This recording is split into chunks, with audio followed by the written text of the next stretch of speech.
Hello everyone, and konnichiwa. Thanks for staying and joining my session. So, some of you might start to feel like drinking beers, and of course I'm totally up for it. But please bear with me, and I'm gonna give a quick speech with this title, and I try to make this short as much as possible. I think for some of you, so I thought, I think this might be the first time in Japan, and especially even if it's not this first time, maybe it's in the first time in Japan in the summertime. And let's show of hands. So how many of you visiting Japan in the summer for the first time? All right, great. Okay, let me tell you this. So this is actually the perfect weather to say this. So Japan, welcome to Japan. So Japan is a land of 3 H's: humanity, humility, and humidity. All right. So, okay. So although I think everyone is using Line here in Japan, and as you know, and you probably have never seen us speaking at conferences like this, and especially for the developer advocacy. And truth is that, as I wrote in the description of my speech on the official website of the DevRelCon Tokyo, and we don't have any developer relations team right now. And that said, so we are very proud that we have it. We got an opportunity to speak at such great conference here. And but at the same time, the main theme of my talk is not about the developer advocacy itself at Line, but about building developer products itself, and then all these struggles we got over the last couple of years, and so it might necessarily not be that helpful for the if you want me to talk about the developer advocacy at Line. But however, especially if you're working at some consumer product company like us, I'm sure you get a sense of how core engineering teams like us are very struggling to deliver great developer products. And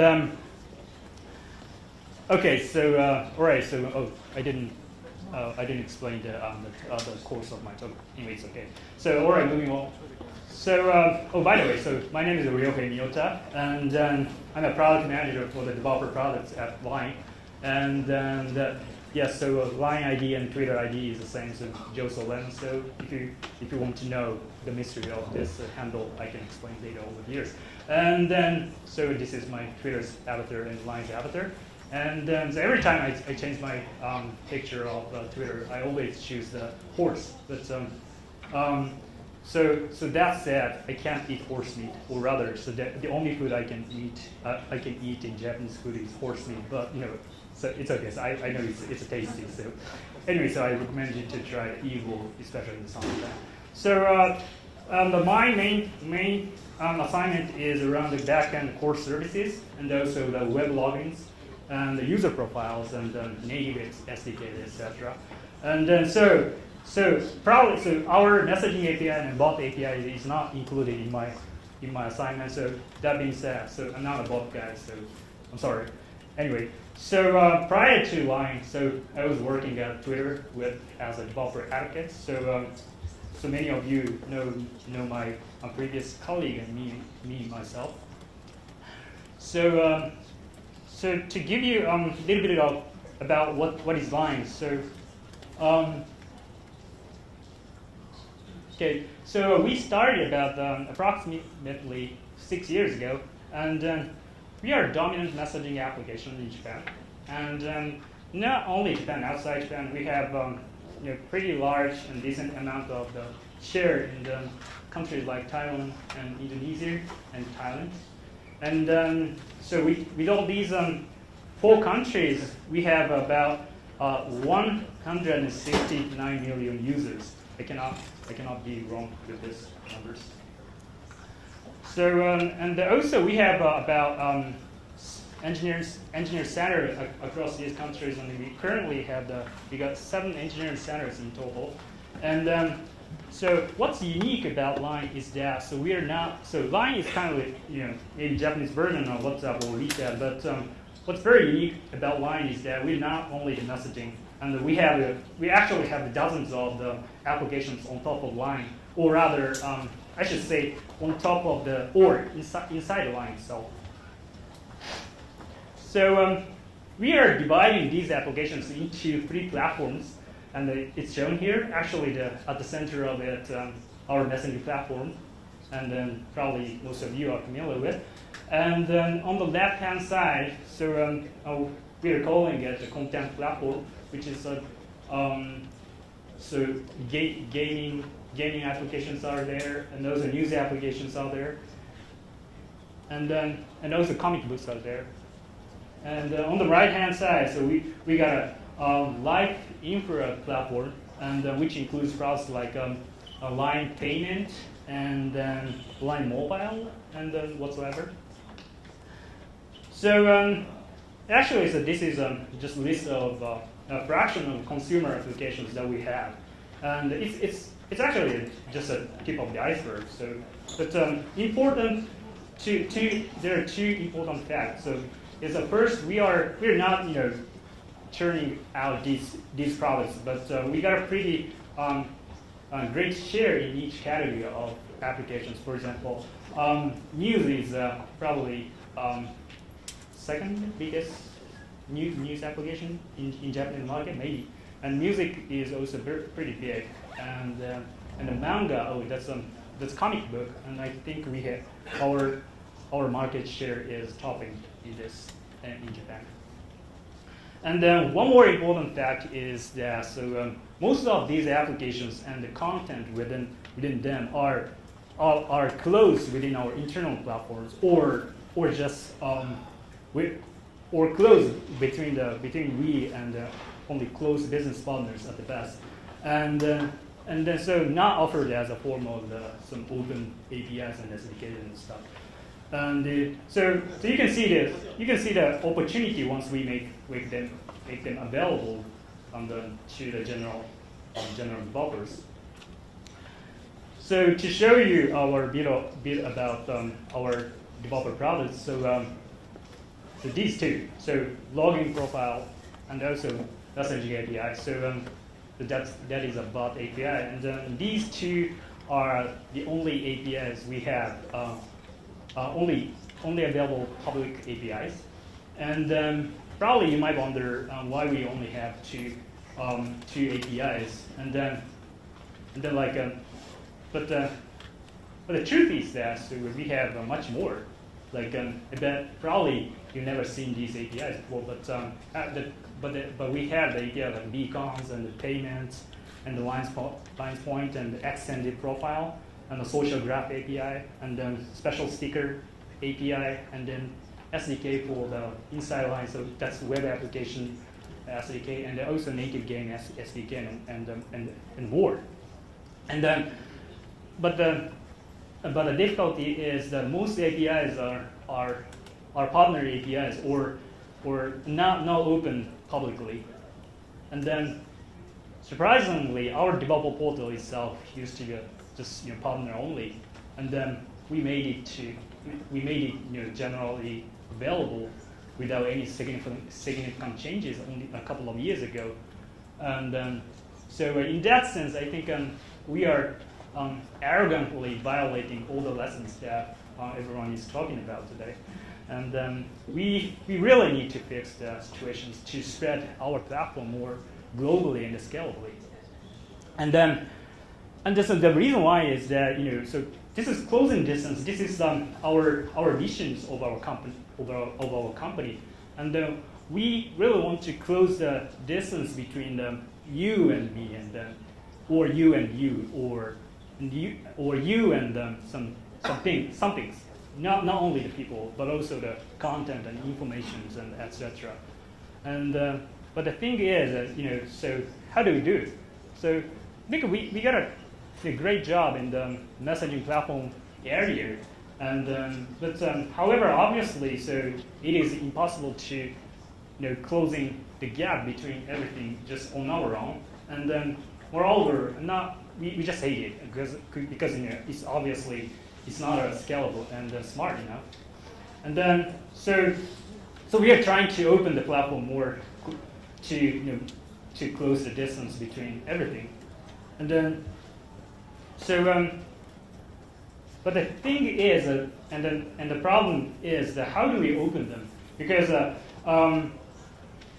there were 3 fundamental issues that we need to fix before before spreading our platform scalably and rapidly as we did in the messaging applications market from 6 years ago. And then I'm gonna give you I'm gonna introduce you some these three efforts we've done for the past 1.5 years. So the first one is scalability problem. So most of you have probably faced exactly the same problem before, and we actually faced the same problem. The struggles that we face is not different. It's a little bit different from you guys because these problems are very unique to the consumer companies like us. And then the bottom of the problem is that some priorities problem because probably it is understandable if you have ever worked in some more heavily consumer-driven companies. And then as a consumer product company, we've been always putting the highest priority to consumer features, and also the business partners at best to create revenue sources, and especially in the messaging platform area, and we're not only the competition is fierce, but once your competitors dominate the market, it's very, very hard to replace it. So back in the day, so 6 years ago, we really rushed to user growth, and so the original approach we took is really like this. So it's a very monolithic backend service. So when I joined Line 2 years ago, so our backend service was I thought it was some joke. So jokingly big monolithic service. And then as a result, even if you want to, let's say, pull out small API out of the entire internal about the API, it's very, very hard to predict what happens if the API got so popular and thousands of developers use it, right? And then even if you're lucky enough, and then maybe bot system itself might be stable, but it's highly likely that other API family got crashed, like logins that I'm involved with. So we needed to refactor our core system. So and to gradually move to the more microservice architecture. And then we started it more than 3 years ago, but we still haven't done completely.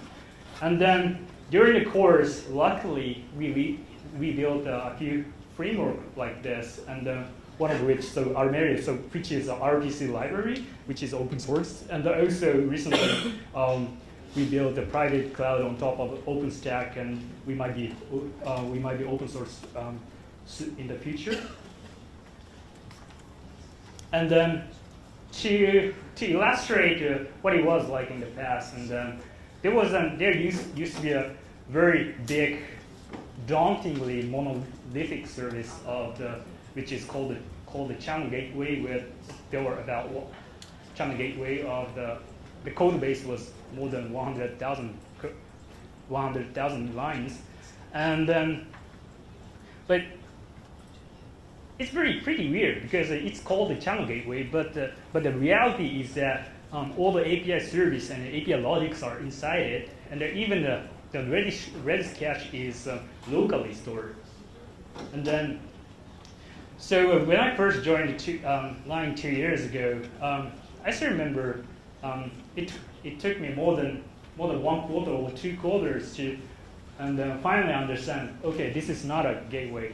So because actually, so all the application logic or API service logics are inside it, and then in that sense, I'm not hesitant to say that we are far outdated around the infrastructure of the backend service, especially for the developer problems. And so recently, we moved to microservice architecture, in which API service logics are pulled out of the core service. And of course, Redis is now we have a big Redis cluster as well.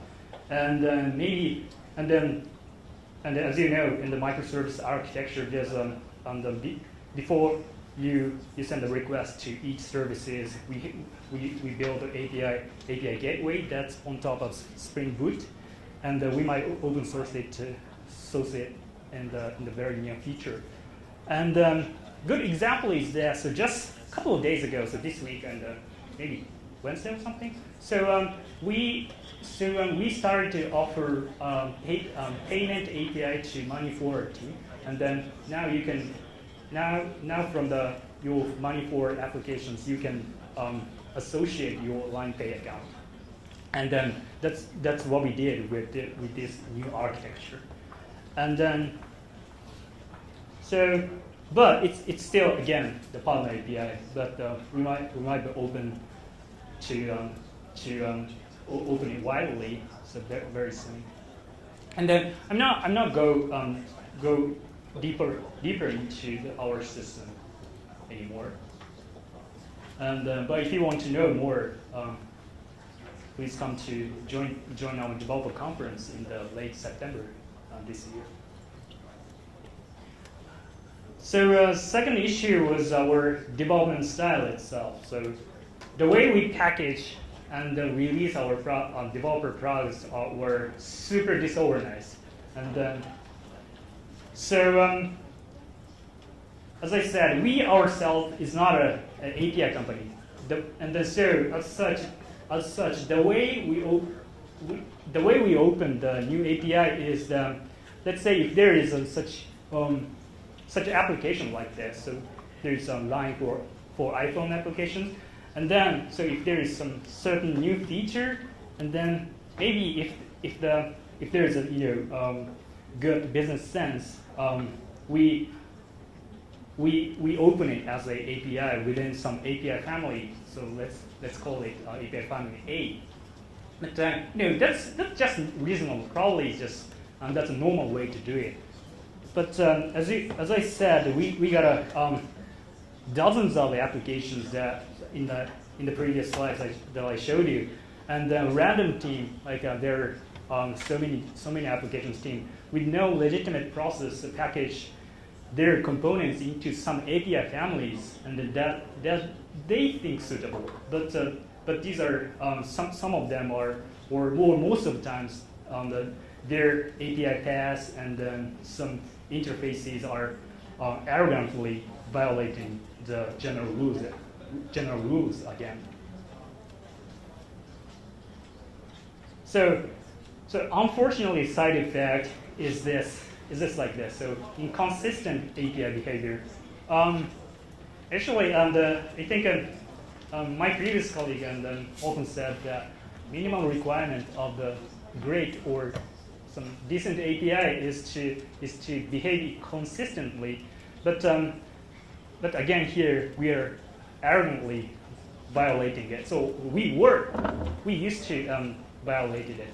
So our APIs used to be like inconsistent functional granularity. So that means that let's say some API A does function 1, 2, 3, but API B does function like 1, 2, 3, 4, 5, and then it's always like that.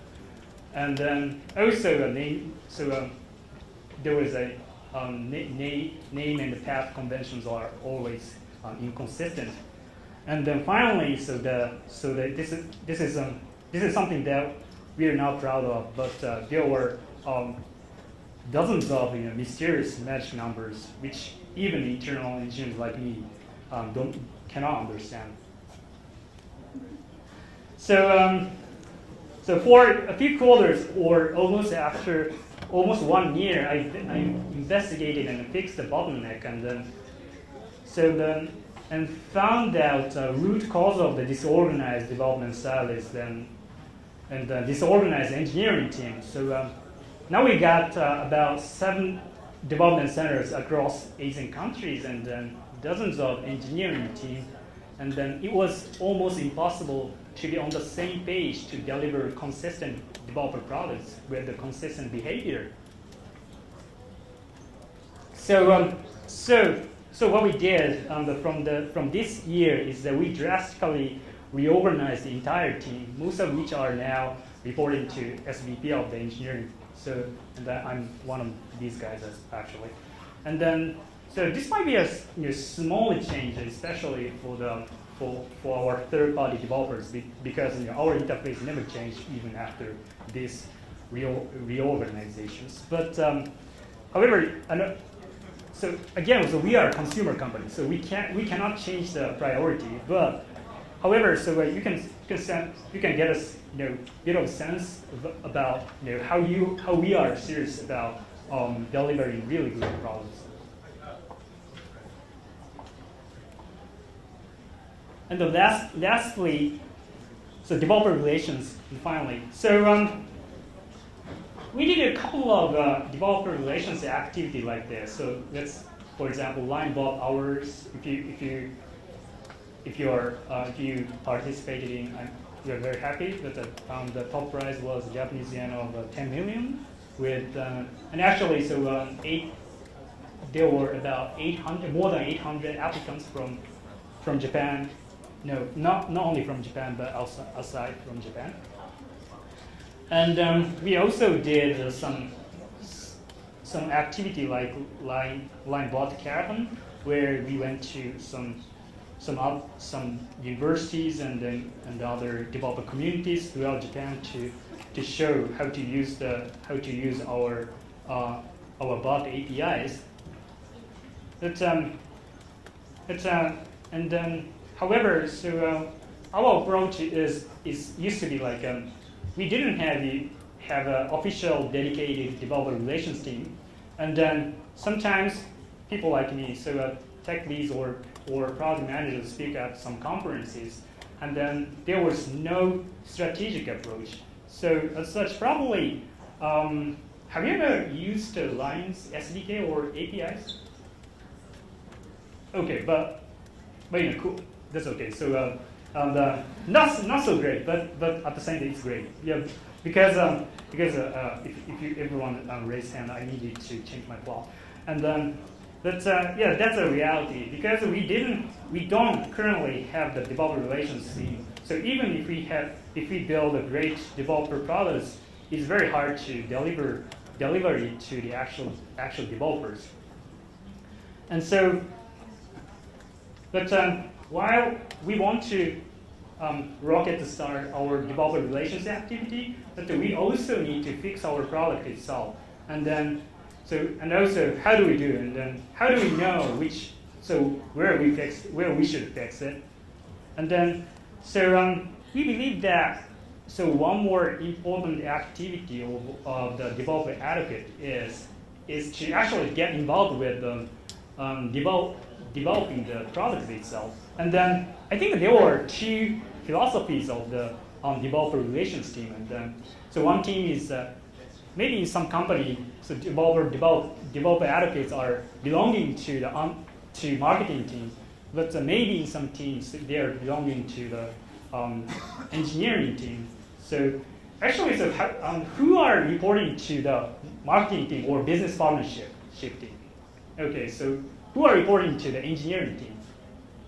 Okay, maybe half and half, I guess. So anyway, so our approach is there should be pros and cons, and then for example, if you are in the marketing team, you got a tons of budget, and then maybe it's easier to contract great big business partnerships, and then but cons is so maybe there might be